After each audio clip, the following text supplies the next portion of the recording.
يا ممتحنة امتحنك الله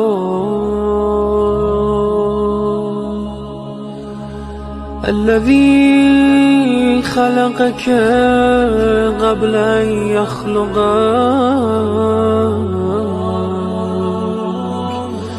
فوجدك لما امتحنك صابرا وزعمنا أن لك أولياء ومصدقون وصابرون بكل ما أتانا به أبوك صلى الله عليه وآله وأتى به وسيا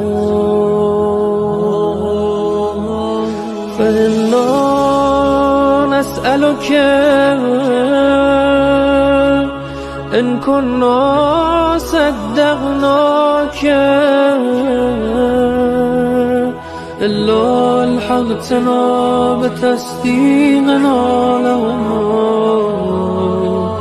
لنبشر أنفسنا بأننا قد طهرنا بولايتك